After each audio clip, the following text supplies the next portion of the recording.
আসসালামু আলাইকুম।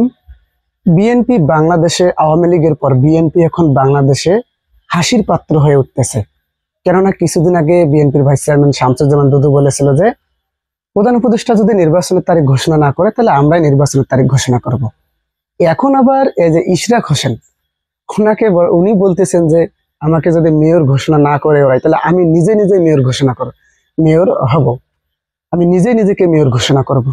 এই যে ইশরাকের যে এইরকম মন্তব্য, এটা নিয়ে মানুষ কিন্তু হাসাহাসি করতেছে, ট্রল করতেছে। দেখেন এরকম যে মন্তব্য, কিছুদিন আগে বিএনপির ভাইস চেয়ারম্যান শামসুজ্জামান দুদু যে হাসনাতকে প্রসাবের কর্মসূচি দেওয়ার কে কেন্দ্র করে বঙ্গোপসাগরে ভাসিয়ে দেবেন এরকম একটা মন্তব্য করেছিল, যেখানে ব্যাপক সমালোচনার মুখে পড়েছিল বিএনপি। এখন কিন্তু ইশরাক হোসেন এই যে এরকম একটা কর্মকাণ্ড দেখা যাচ্ছে।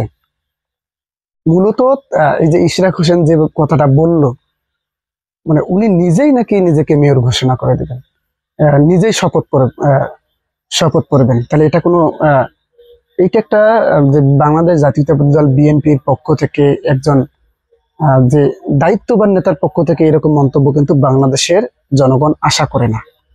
এ নিয়ে কিন্তু ব্যাপক এখন সমালোচনার জন্ম দিয়েছে যে আসলে কি বিএনপি এই নেতারা এইভাবে বলতেছে, তারা ক্ষমতায় গেলে না জানে কি করবে, এইরকম কিন্তু একটা প্রশ্ন মানুষের মনে জন্ম দিয়েছে এবং মানুষ কিন্তু এটাকে নিয়ে ব্যাপকভাবে হাসাহাসি করতেছে।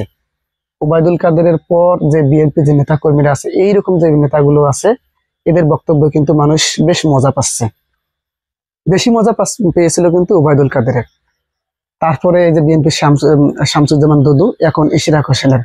এরা কিছুদিন আগে তো ইশরাক বলে দিয়েছিল যে আমি মেয়র হব, এরকম নিজে নিজে মেয়র ঘোষণার জন্য দাবি তুলেছিল, মানে রায়ের আগে মেয়র ঘোষণার জন্য দাবি তুলেছিল। এখন দেখেন মেয়র হওয়ার যে একটা ডেট, সময়, এটা কিন্তু শেষ হয়ে গেছে।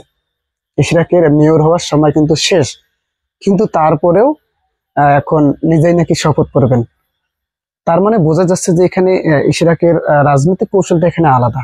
বিএনপি আসলে ইশরাককে ব্যবহার করছে, সেইটা এই যে ডক্টর মোহাম্মদ ইউনূসকে যে নির্বাচনের জন্য বিএনপি চাপ দিচ্ছে, ওদিক দিয়ে কিন্তু সফল হচ্ছে না বিএনপি। কেননা এতে বড় বাধা দিচ্ছে কিন্তু বাংলাদেশ জামাতে ইসলামী এবং এনসিপি, এবং নিজেও ডক্টর মোহাম্মদ ইউনূস কিন্তু ডিসেম্বরে বিএনপির কথায় বাধ্য হয়ে নির্বাচন দেবে না। এই জন্য কিন্তু বিএনপি বিকল্প ব্যবস্থা হিসেবে ইশরাককে বেছে নিয়েছে, যার জন্য এই যে মেয়রের ঘটনাকে কেন্দ্র করে কিন্তু ইশরাক আন্দোলন করতেছে। এটা কিন্তু মূলত পেছন থেকে বিএনপির একটা রাজনৈতিক কৌশল। এজন্যই কিন্তু এসব আউল ফাউল কথা বলতেছে এই যে ইশরাক হোসেন, বিভিন্ন এই যে অযথা দাবি। এটা কোনো দাবি হলো যে নিজেই শপথ করাবেন, এটা তো আসলে কোনো যৌক্তিক দাবি না। আর নির্বাচন যে আপনি যে ক্ষমতায় বসবেন সেই মেয়াদ তো শেষ, এখন তো আসলে ক্ষমতায় বসার কোনো মেয়াদ নেই। তো এখানে শপথ নিজে কিভাবে পাঠ করবেন?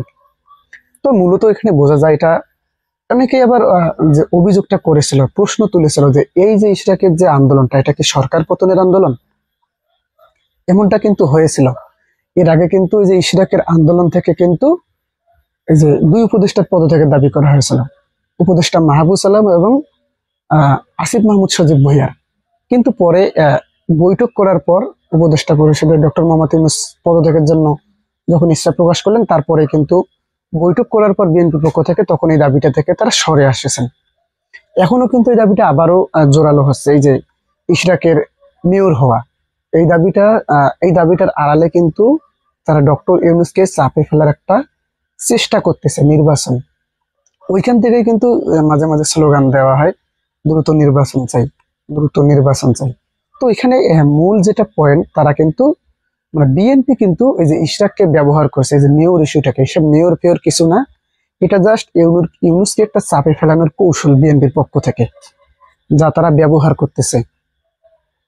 তারা দ্রুত নির্বাচন চাচ্ছে, ডিসেম্বরের আগে নির্বাচন চাচ্ছে, এবং ডিসেম্বরের আগে হলে তো তাদের জন্য আরো ভালো, তারা ডিসেম্বরের আগেই নির্বাচন চাচ্ছে।